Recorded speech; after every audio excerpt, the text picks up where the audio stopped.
ಕಲಬುರಗಿಯಲ್ಲಿ ಕೇಂದ್ರ ಶಿಕ್ಷಣ ಸಚಿವರಾಗಿ ಪ್ರಹ್ಲಾದ್ ಜೋಶಿ ಅವರನ್ನ ನೇಮಕ ಮಾಡಲಾಗಿದೆ. ಪ್ರಧಾನಿ ನರೇಂದ್ರ ಮೋದಿ ಶಿಕ್ಷಣ ಖಾತೆಯ ಜವಾಬ್ದಾರಿಯನ್ನ ಪ್ರಹ್ಲಾದ್ ಜೋಶಿ ಅವರಿಗೆ ನೀಡಿದ್ದಾರೆ. ಕೇಂದ್ರದ ಸಚಿವರಾಗಿರುವಂತಹ ಪ್ರಹ್ಲಾದ್ ಜೋಶಿ ಅವರಿಗೆ ಶಿಕ್ಷಣ ಇಲಾಖೆಯ ಜವಾಬ್ದಾರಿಯನ್ನ ನೀಡುವಂತಹ ಕೆಲಸವನ್ನ ಪ್ರಧಾನಿ ನರೇಂದ್ರ ಮೋದಿ ಮಾಡಿದ್ದಾರೆ.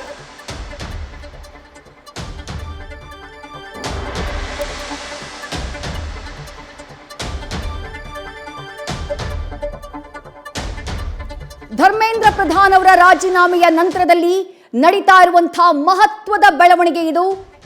ರಾಜ್ಯದ ಪ್ರಹ್ಲಾದ್ ಜೋಶಿ ಅವರ ಹೆಗಲಿಗೆ ಶಿಕ್ಷಣ ಇಲಾಖೆಯ ಜವಾಬ್ದಾರಿಯನ್ನ ಕೊಡುವಂತಹ ಕೆಲಸವನ್ನ ಕೇಂದ್ರ ಸರ್ಕಾರ ಮಾಡಿದೆ. ಪ್ರಧಾನಿ ನರೇಂದ್ರ ಮೋದಿ ಅವರು ಮಾಡಿದ್ದಾರೆ.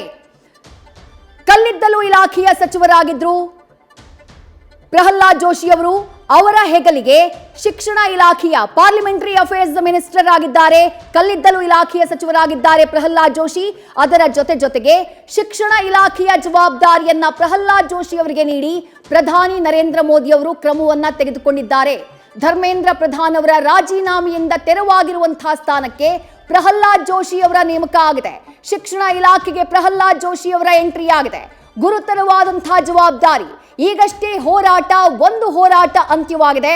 ಆದರೆ ಆ ಹೋರಾಟದ ಉದ್ದೇಶಗಳನ್ನ ಈಡೇರಿಸುವಂತಹ ಜವಾಬ್ದಾರಿ ಪ್ರಹ್ಲಾದ್ ಜೋಶಿ ಅವರ ಹೆಗಲಿಗೆ ಬೀಳ್ತಾ ಇದೆ.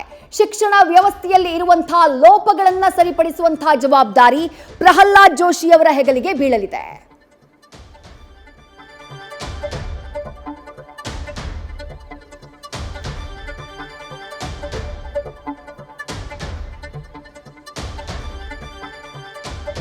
ಕೇಂದ್ರ ಶಿಕ್ಷಣ ಸಚಿವರಾಗಿದ್ದಂತಹ ಧರ್ಮೇಂದ್ರ ಪ್ರಧಾನ್ ಅವರ ವಿರುದ್ಧ ನೀಟ್ ಪ್ರಶ್ನೆ ಪತ್ರಿಕೆ ಸೋರಿಕೆಯ ನಂತರದಲ್ಲಿ ವ್ಯಕ್ತವಾದಂತಹ ಆಕ್ರೋಶ ಬಹಳ ದೊಡ್ಡ ಮಟ್ಟದ್ದು. ಆ ಹೋರಾಟ ತೀವ್ರ ಸ್ವರೂಪವನ್ನ ಪಡೆದು ವಿದ್ಯಾರ್ಥಿಗಳು ಬೀದಿಗಿಳಿದಂತಹ ನಂತರದಲ್ಲಿ ಇವತ್ತು ಧರ್ಮೇಂದ್ರ ಪ್ರಧಾನ್ ಅವರ ರಾಜೀನಾಮೆಯನ್ನ ಪ್ರಧಾನಿ ನರೇಂದ್ರ ಮೋದಿ ಅವರು ಪಡೆಯುವಂತಹ ಕೆಲಸವನ್ನ ಮಾಡಿದ್ರು.